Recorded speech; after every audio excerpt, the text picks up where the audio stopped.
बड़ी महिमा की बात है, समझना। हमारे हृदय को जो बांधे हुए है, ना बंधने पर भी, उसका नाम राग है। राग बोले बंधे हो कीर मरकट के नहीं। जैसे रस्सी में, पंखा में जैसे पोला होता है, बांस को घुमाते रहो ऐसे घूमता, ऐसे डाल दिया रस्सी में और उस पे दाना चुगा लगा दिया चिपकने वाले पदार्थ से। अब जैसे तोता आया, वो पकड़ा तो घूम गया, वजन पड़ते ही ऊपर टिका नहीं, घूम गया। अब उसको भ्रम हो गया मुझे किसी ने पकड़ लिया। अब वो और कस के पकड़ लेता है। अगर वो छोड़ दे तो मुक्त है, पर वो छोड़ नहीं पाता, वो और पकड़ लेता है और ऐसा उसको आभास होता मैं बंधा हुआ हूं, और जो शिकारी होता है पकड़ लेता है। ऐसे ही मरकट की नाई, बंदर, वो छोड़ दे अंदर से यदि खाद्य पदार्थ तो वो मुक्त है, पर उसको लगता है किसी ने पकड़ लिया। वो जो किसी ने पकड़ लिया लगता है, उसका नाम है राग। शब्द स्पर्श रूप रस गंध का राग। जो अनुकूल हुआ तो वही राग, और प्रतिकूल हुआ तो द्वेष हो जाता है। पूरी सृष्टि इसी में विचर रही है, राग और द्वेष में। राग द्वेष दोनों खोइए, तब खोजिए पद निर्वाण। पहले राग दोष मिटाइए। बोले कैसे मिटेगा? श्रीपाद उपाय बता रहे। बोले राग द्वेषाद्यनर्थम। राग और द्वेष ये दोनों अनर्थ ही करेंगे, अनर्थ, ये हानि ही पहुंचाएंगे। ये तुम्हें दुख ही, क्लेश, अशांति, जन्म मरण यही पहुंचाएंगे, चाहे राग हो चाहे द्वेष हो। राग द्वेषाद्यनर्थम जहि जहि त्यागो त्यागो। राग द्वेष से कोई भी व्यवहार, कोई भी वर्ताव, कोई भी चिंतन मत करो। ये अपना, ये पराया, ये गुणवान, ये अधम। राग द्वेष, अनुकूलता प्रतिकूलता, ये नहीं। कैसे छूटेगा राग द्वेष? देखो आप एकांत में जब हो तो आप देखना, राग द्वेष की लीला तुम्हें दिखाएं। एकांत में जब आप बैठेंगे, फिर बिल्कुल छोड़ दो एकदम, देखो क्या हो रहा है। कोई रागात्मक वस्तु व्यक्ति स्थान का चिंतन, या द्वेषात्मक वस्तु व्यक्ति स्थान घटना का चिंतन, दो में ही हो गया, आप देख लेना। और जब सहज छोड़ दो और मंत्राकार वृत्ति, नामाकार वृत्ति, मतलब राग द्वेष मिटने की स्थिति में हो गए। अब देखो आपके अंदर चल क्या रहा है। किसी भी वस्तु व्यक्ति स्थान घटना का रागात्मक चिंतन अनुकूल, या द्वेषात्मक प्रतिकूल चिंतन, इसी में विचरते हैं। देख लो, अभी शांत होकर देख लो क्या आता है तुम्हारे अंदर। अगर स्मरण चल रहा है प्रभु का, फिर राग द्वेष पर शासन हो चुका है, अब वो नष्ट होने वाला है। आगे कह रहे हैं कैसे नष्ट होगा? तो भगवन नाम मात्र प्रतापाद। स्पष्ट, ये अमृतमयी बात, यही विश्राम स्थली है, समझ लीजिए। साफ साधन करके ये विश्राम स्थली है, यहां आकर विश्राम हो जाता है। आप पहले से मान लो तो दौड़ना नहीं पड़ेगा। राग द्वेष यदनर्थम जहि जहि त्यागो त्यागो। इनको कैसे त्यागे? तो बोले भगवन नाम मात्र प्रतापाद। केवल भगवन नाम जप के प्रभाव से, प्रताप से आपके राग द्वेष मिट जाएंगे। सारी की सारी समस्या राग द्वेष से है। शरीर में राग तभी भागना होता है। क्या भागना? कहां भाग के जाओगे? काल, कर्म, स्वभाव, गुण, मृत्यु ये तुम्हें पीछा थोड़ी छोड़ेंगी। चाहे जहां भाग के चले जाओ, ये पीछे ही रहेंगी। जो जैसा लिखा है वैसा ही आपको भोगना पड़ेगा। अगर बचत हो सकती है तो धाम के आश्रय, सब लिखा पड़ा मिट जाएगा। नहीं, किसी के भाग्य में नहीं लिखा हो तो वृंदावन में मरेगा। जब हम निष्ठा लेते हैं सत्संग से कि आप तो आजीवन वृंदावन वास, उसी समय लेख मिटाल दिया जाता है। अगर लेख के अनुसार ही पूरा जीवन चले तो भगवत प्राप्ति किसी के भाग्य में नहीं। कुंडली जचवा लो, अच्छे जो ज्योतिषाचार्य हो, कि क्या मेरे जीवन में लिखा है भगवत साक्षात्कार होगा? ये तो भगवान की कृपा से साधु समागम, और साधु समागम की कृपा से भजन में स्थिति, और भजन की कृपा से सब राग द्वेष शुभ अशुभ भस्म। अब नवीन भगवत पार्षद स्वरूप, ये भाग्य का विषय नहीं, ये कृपा का विषय है। भगवन नाम मात्र प्रतापाद। एक बहुत बड़े ज्योतिषाचार्य थे, तो उन्होंने अपने जीवन को विचारा कि मेरी मृत्यु कहां होगी, तो जल में मगरमच्छ से। अब उनके हृदय में भय लगा कि जल तो सरोवर नदी सब जगह होता है और कहां मगरमच्छ है कैसे पता चले। तो अपनी जमीन बेच दी, घर बेच दिया और रेगिस्तान स्थान जहां बहुत ही जल का अभाव होता है ऐसे स्थान में जाके जगह खरीदी, मकान लिया। और भारी ज्योतिषाचार्य थे। अब जब लोगों को पता चला कि इनकी ज्योतिष तो बड़े जोर के है, धीरे धीरे उनका यश राज दरबार में पहुंचा, बुलाए गए। बड़ी ज्योतिष की प्रवीणता देकर राजा ने उन्हें आचार्य पदवी पर विराजमान कर लिया। बड़ा सुख चैन से आनंद से जीवन कटने लगा। राजा के पास आचार्य पदवी पे तो हर सुख सुविधा सब। राजा के संतान नहीं थी, जिस दिन से उनको आचार्य पदवी पे बैठाला गया राजा के भाग्य खुल गए। रानी गर्भवती हुई, पुत्र हुआ। अब तो और महाराज का स्वागत कि जब से आचार्य पदवी पे बैठे खुशहाल जीवन। 12 वर्ष में कुंभ पड़ता है, 6 वर्ष में अर्ध कुंभी पड़ती, 12 वर्ष में कुंभ पड़ा, योग माघ मकर तीर्थराज प्रयाग। उन्होंने ब्राह्मणों से कहा कि हमारी इच्छा है कि संगम में स्नान करके और संत महात्माओं की सेवा और ब्राह्मणों को दान, गौदान, अन्नदान, स्वर्णदान ये सब करें। अन्य ब्राह्मणों ने कहा महाराज ये तो आपके स्वभाव और सामर्थ्य के अनुकूल ही है, हम बिल्कुल राजी हैं। पर जो आचार्य पदवी में थे उन्होंने कहा नहीं, हम प्रयागराज नहीं जा सकते। उनका क्यों नहीं जा सकते, आप हमारे आचार्य हैं। उनका नहीं जा सकते, हम नहीं जाएंगे। तो राजा का एक स्वभाव होता है, 1-2 बार के बाद फिर अपने आप नजर में उसके पद का प्रभाव जागृत हो जाएगा। तो उनका आपको तो जाना ही पड़ेगा। क्या बात है, आप नहीं जाने की बात कर रहे हो? तो उन्होंने कहा महाराज अब आपसे छुपाओ नहीं, मैं ज्योतिषाचार्य हूं, आप जानते हो, और हमने अपनी कुंडली स्वयं बनाई है और मेरी मगरमच्छ से मृत्यु है जल में, इसलिए मैं नहीं जाऊंगा प्रयाग। अच्छा तो ये बात है। लड़के ने कहा 12 वर्ष का कि अगर आचार्य नहीं जाएंगे तो मैं भी नहीं जाऊंगा। उनका तेरे को ही लेकर तो सब दान पुण्य करना है। उनसे कहा देखो गंगा में ऐसे जाल डलवा देंगे और सैनिक हमारे अस्त्र लिए तैनात रहेंगे, इधर यमुना में डलवा देंगे, पूरा त्रिवेणी जाल से छनवा देंगे, हर जीव को निकालकर साइड में कर देंगे। आप बिल्कुल निश्चिंत रहिए, आप चलिए और आप गंगा स्नान कीजिए, संगम स्नान कीजिए, कोई भी जीव आपको छू नहीं सकता। राजा है उनके पास तो सब साधन। जब वहां गए तो प्रातः स्नान के लिए राजा रानी राजकुमार ब्राह्मण लोग मंत्रोच्चारण, पंडित जी का बाहर से हम कर सकते हैं सब। राजकुमार ने कहा हम बच्चे होकर के यहां खड़े, आप इतने जल में तो आकर संकल्प दिलाइए। सब ब्राह्मणों ने कहा कि देखो आप आचार्य हो, आपको तो, बोले हम अंदर प्रवेश, बोले आप क्या, देखो जाल पड़ा हुआ है, सब छान लिया गया है। इतने में अंदर गए तो वो जो लड़का था ना वो अंतर ध्यान हो गया, वो मगरमच्छ बनकर पंडित जी को लील के चला गया, काल ही पुत्र बनकर गया, खा के चला गया, राजकुमार बन। आप क्या काल पर विजय प्राप्त कर सकते हैं, मृत्यु पर विजय प्राप्त कर सकते हैं, चाहे जितना। ये धाम नाम ये सामर्थ्यशाली हैं, ये आपको बचा लेंगे। इनके बचाने का स्वरूप क्या है?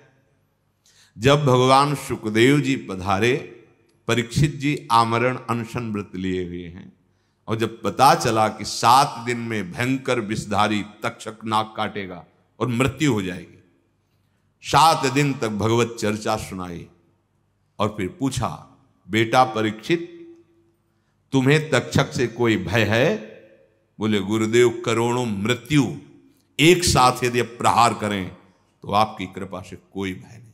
ब्रह्मस्वरूप बेटा परीक्षित तो तुम निर्भय हो, गुरुदेव आपकी कृपा से स्वरूप बोध हो गया, अब देह का कोई भी छूटने का भय नहीं। ये स्थिति हुआ। सारी व्यवस्था जन्मेजय जी ने कर दी थी, कीड़ा भी नहीं प्रवेश कर सकता। एक विशाल खम्भ, उसके ऊपर महल, कहीं कोई सीढ़ी नहीं, आसपास मंत्रों से घेरा बना हुआ है। बड़े बड़े विद्वान जो उस बात के सर्प विष उतारने वाले, सर्प को स्तंभित कर देने वाले उस समय मंत्रवेत्ता, कोई भी कीड़ा प्रवेश नहीं कर सकता। जन्मेजय जी ने पूरी व्यवस्था कर रखी थी। तक्षक विचार कर रहा था कैसे जाऊं। इतने में देखा एक ब्राह्मण बहुत शीघ्रगामी जा रहे थे। बोले कहां जा रहे हो? काश्यप नाम था उनका। वह सुना है परीक्षित जी को सर्प डसेगा तो मैं जिलाऊंगा।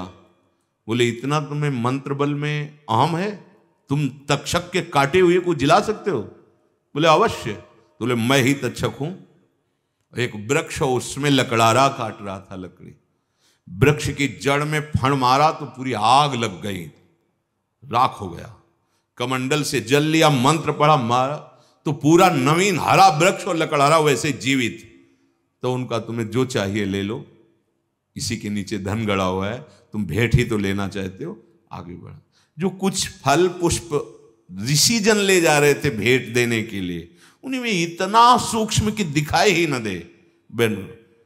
बस ये भी परीक्षित जी के हाथ में रखा है, विशाल तक्षक रूप होकर। कोई टाल सका है क्या? श्री सुखदेव मुनि ने शरीर राग रहित करके स्वरूप में स्थित कर दिया। बस जैसे पुराना वस्त्र त्यागने में कोई कष्ट नहीं होता, ऐसे ही महाभागवत जनों को शरीर त्यागने में कोई कष्ट नहीं होता। राग का नाश होना ही सर्व साधनों का फल है। पर वो कैसे नाश होता है? भगवन नाम मात्र प्रतापाद। बस यही विश्राम भूमि है। हर समय राधा राधा राधा राधा राधा। ये तर्क वितर्क छोड़ो, क्यों में छोड़ो, पान करो राधा नाम सुधारसम, फिर आपको खुद अनुभव में आएगा। जैसे पूछते हैं कि हम कौन सा नाम जप करें, क्या करें? प्रभु के अनंत नाम है, सब महिमामय, सब महान, कोई नाम छोटा बड़ा नहीं है। पर जो नाम स्वयं हरि जपते हैं, क्योंकि हरि के सब नाम, हरि रसना राधा राधा रट। और हम वृंदावनवासी हैं, प्रियाजू के चरणाश्रित हैं, तो राधा नामैव कार्यम हेनुदिन मिलितम साधना की, हमारे लिए करोड़ों साधनाओं का जो फल है, त्याग कराने की सामर्थ्य इस महाप्रेम प्रदान करने वाले राधा नाम में। और वैभव और सुख सब छोटी बातें हैं, महाप्रेम प्रदान कर देने वाला राधा नाम जो स्वयं भगवान श्री हरि जपते हैं। भगवन नाम मात्र प्रतापाद। आगे बढ़ने की बस यही लगता है, यही विश्राम भूमि। नाम का प्रताप ऐसा है कि तुम्हें राग द्वेष मुक्त कर देगा, शुद्ध ज्ञान प्रकट हो जाएगा, विशुद्ध प्रेम प्रकट कर देगा ये नाम। बस हमारी प्रार्थना है सबसे, मान लो क्यों में छोड़ दो, बाद में तुम अनुभव करना। बस जैसे बने वैसे राधा राधा राधा राधा। किसी ने एक प्रश्न किया कि ध्यान तो होता नहीं, चिंतन तो बनता नहीं, चिंतन तो विषयों को होता है। अगर राधा राधा कर कहते हुए मर गए, चिंतन विषयों को हो रहा है, तो अंतिम समय जो चिंतन होता है वही का फल मिलता है। तो क्या राधा नाम हमें मोक्ष प्रदान कर देगा? तुम्हें संशय नहीं होना चाहिए। तुम्हारा चिंतन है कहीं भी और माग छुआवे तुम्हारे, जलन नहीं होगी, तुम्हें जलन हो जाएगी तुरंत। आप ऐसे बोलो, जरा से छुआ दे, ऐसे ना तिली करके जरा से, भले तुम्हारा चिंतन कहीं और लगा दे, जरा छुआ, क्योंकि इसमें दाहिका शक्ति है, तत्काल जला देगी। ऐसे नाम में पाप नाशक शक्ति है, नाम में मोक्ष प्रदान करने वाली शक्ति है, नाम प्रेम में डुबो देने की अनंत शक्तियों से संपन्न भगवान का नाम है। भगवन नाम मात्र प्रतापाद। एक होता है कि जिसे स्वाध्याय करके आपको सुनाना, ये भी मंगलमय है, पर अपने लोगों का भगवत कृपा से, गुरु कृपा से जैसे भी बना है, जीवन इसी में कटा है, इसलिए बार बार यही लड़खड़ा जाते हैं कि पूरे जीवन का फल ये आया है समझ में, भगवन नाम मात्र प्रतापाद। बस अगर आपके मुख में नाम चल रहा है तो आप चिंता मत करो। पुत्र के याद में, पुत्र के बहाने, पुत्र का नाम नारायण, तो भगवत पार्षद आ गए, उसे भगवत प्राप्ति हुई। तुम्हें राधा नाम जप करके शरीर छूट रहा है तो तुम्हें संशय होगा? निश्चित निश्चित भगवान असीम कृपालु हैं। ये राधा नाम तुम्हें प्रेम राज्य में प्रवेश देगा। कल्याण और मोक्ष तो बहुत छोटी बात है, प्रेम राज्य में प्रवेश पाना ये बड़ा कठिन विषय है। भगवन नाम मात्र प्रतापाद द्वैतम देहादि विस्मारे। कैसी महिमा वर्णन कर रहे हैं महापुरुष जन। ये द्वैत का त्याग करना बहुत कठिन होता है। जो लोग समझते हैं कि भक्त द्वैतवादी हैं, गलत समझ रहे हो आप। तुम जहां अद्वैत स्थिति प्राप्त करके लीन होने की बात करते हो, भक्त उस अद्वैत स्थिति को पहले ही प्राप्त करता है। सब में मेरा प्रभु रमा हुआ है, तो सब में है तो यहां भी है, हो गया ना एक। अब ये एक होते, एकोहम बहुत श्यामा हुआ था, बहुत श्यामा से एकोहम हुआ। अब एकोहम में द्वैत नहीं रहता। प्रेम गलियति साकरिता में दोनों समय, पर प्रेम अकेले खेल होता नहीं। इसलिए ये अद्वैत से भी सरस द्वैत, द्वैत से अद्वैत और अद्वैत से भी सरस महामहिम द्वैत स्वीकार करके ये भाव देह से दिव्य प्रेम रस का रसास्वादन होता है। तो कह रहे द्वैतम देहादि विस्मारे सकलमथ, समस्त द्वैत प्रपंच का देहादि का विस्मरण करा देने की सामर्थ्य नाम में विराजमान है। ओहो स्फोरयस तुर्य तेजहा, जितना नाम जप करोगे तो आपके हृदय में तुरीय तत्व का प्रकाश हो जाएगा, ब्रह्म तत्व भगवत तत्व का तेज प्रकाशित हो जाएगा। ये जब एक क्रम है, पहले अनर्थों का नाश होगा, आपके पापों का, पाप प्रवृत्ति का नाश होगा, फिर द्वैत देह भाव का नाश होगा, फिर आपके अंदर जो भाव देह प्रकट होगा, बोले मधुर ज्योति, वो महामाधुर्य रस संदर्शनम, जिसके दर्शन मात्र से विकलता प्रकट होती है।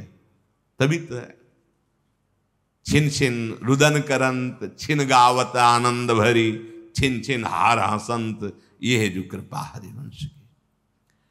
तो ऐसे तद्विस्मार्यार्थ संदर्शय मधुर महास्तद्रहस्यद्भुतौ पश्याविष्कृत्याथ वृंदावन मुपनय में नागरौ गौर नीलो। हे भाई, वृंदावन का वास स्वीकार करो या वृंदावन का आश्रय ले लो और खूब नाम जप करो। नाम जप से ही राग द्वेष का नाश हो जाएगा, नाम जप से ही द्वैत भाव का नाश हो जाएगा, नाम जप से ही दिव्य तेज प्रकाशित होगा और उसी तेज में गौर नील जोड़ी श्यामा श्याम का साक्षात्कार, साक्षात्कार भाव दे लीला में प्रवेश, सदा सदा के लिए महान प्रेम सुख में आप स्थित हो जाएंगे। श्रीपाद प्रबोधानंद जी महाराज के निरंतर धाम आश्रित या धामवासी होकर खूब नाम जप करो, ये दुर्लभ पद आपको प्राप्त हो जाएगा। नहीं तो भगवान की बड़ी प्रचंड माया है, बड़े बड़ों को इस माया से भ्रम पैदा हो जाता है। गरुण जी के भ्रम का निवारण करके कागभूषुंड जी अपनी बात कहते कि हे स्वामी, हे हरिवाहन, मेरे को भी एक बार भ्रम हो गया था। जब भगवान अवधपुरी में बाल चरित्र करते, जब जब प्रकट होते, तब तब मैं दर्शन करने जाता। वहां बाल स्वरूप के 5 वर्ष लीला का दर्शन किया। इच्छा करता कि प्रभु थोड़ी जूठन गिरा दे तो हम पाए, तो हम काक रूप में नजदीक ही रहते, प्रभु थोड़ा जूठन गिरा देते, पाता प्रफुल्लित हो जाता। एक बार प्रभु ने लीला की कि वो मुझे पकड़ने को दौड़े तो मैं भागा, जब नहीं पकड़ पाए तो रोने लगे। बस मुझे संशय हो गया, ये भगवान है, मुझे नहीं पकड़ पा रहे और रो रहे हैं। मेरे ऐसा संशय हो कि मैं बार बार समझाने की कोशिश की, पर मेरी बुद्धि संशय युक्त। इतने में भगवान ने हंस दिया तो मैं उनके मुख में गया। अब तो अनंत ब्रह्मांडों में देखा भगवान शंकर, भगवान ब्रह्मा, भगवान विष्णु सब सृजन पालन लय, ये सब लीलाएं 100 कल्पों तक मैं विचरण करता रहा। फिर घबराया तो फिर ये सब, जब मैं बाहर, प्रभु फिर हंसे तो बाहर आया। कल चर्चा हुई थी, मैं बहुत समझाने की कोशिश की कि मेरे प्रभु ही हैं, पर फिर भी बुद्धि। तब प्रभु ने मुस्कुरा करके करुणा से जे ही देखा तो सब संशय खत्म हो गए। मतलब समस्त संशयों का नाश प्रभु की कृपा को ओर से होता है। और ये कृपा कब हुई? जब धरनी पर्यो मुख आवन बाता, त्राहि त्राहि आरत जन त्राता। त्राहि माम प्रभु, मुझे बचा लो, मेरी बुद्धि में संशय प्रकट हो गया है। तो प्रेमाकुल प्रभु मोही बिलो की, निज माया प्रभुता तब रोकी।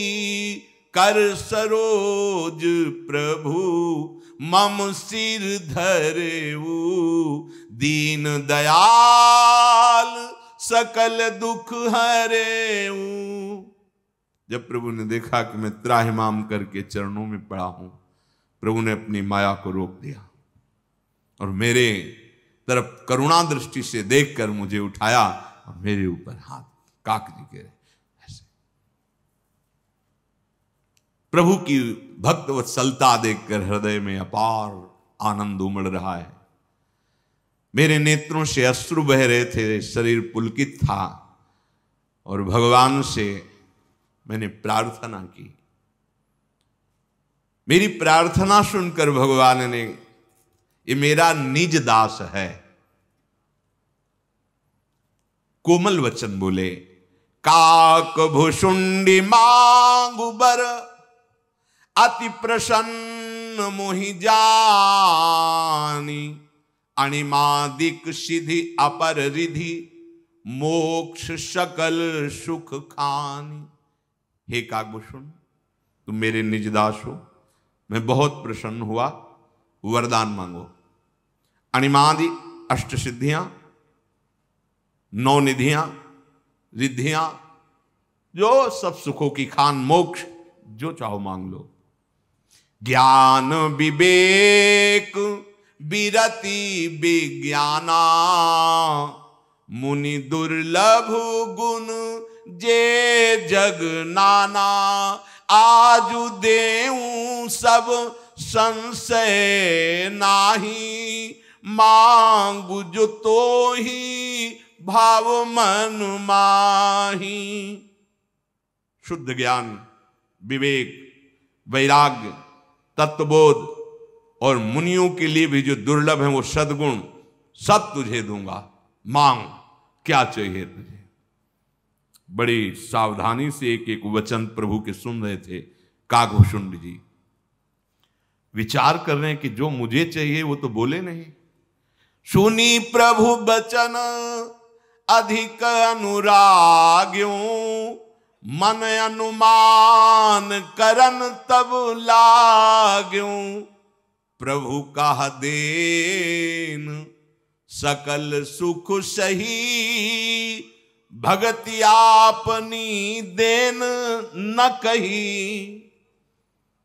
प्रभु सब कुछ देने की बात बोल दिए, रिद्धियां सिद्धियां, ज्ञान वैराग्य विवेक तत्वबोध मोक्ष सुख, सब मुनि दुर्लभ सद्गुण। लेकिन प्रभु ने अपनी प्रेम भक्ति की बात नहीं की। प्रभु ने यह नहीं कहा कि तू मांग, मैं तुझे अपनी प्रेम भक्ति देता हूं। ये सब सुख किस काम के, प्रभु का प्रेम नहीं। काकभूषुंड जी विचार कर रहे, जैसे सुंदर रसोई बन जाए, कढ़ी और दाल और सब, खीर में चीनी डालना भूल जाए और दाल कढ़ी में नमक डालना भूल जाए, फिर परोसा जाए, कैसा लगेगा। ऐसे ही ये ज्ञान वैराग्य तत्वबोध ये सब काकभूषुंड जी विचार कर, बिना भगवत प्रेम के तो सब नीरस है। ये भगतिहीन गुण सब सुख ऐसे, लवन बिना बहु बिंजन जैसे, भजनहीन सुख भजनहीन सुख कवने काजा। अस विचारी बोले खग राजा, जो प्रभु होई प्रसन्न वर देहु। मुंह पर करहु कृपा अरुनेहु, मन भावत बर मांगो स्वामी। तुम उदार उर अंतरयामी, अविरल भगति विशुद्ध तव श्रुति पुराण जो गाओ। जेहि खोजत जोगीश मुनि, प्रभु प्रसाद को पाओ।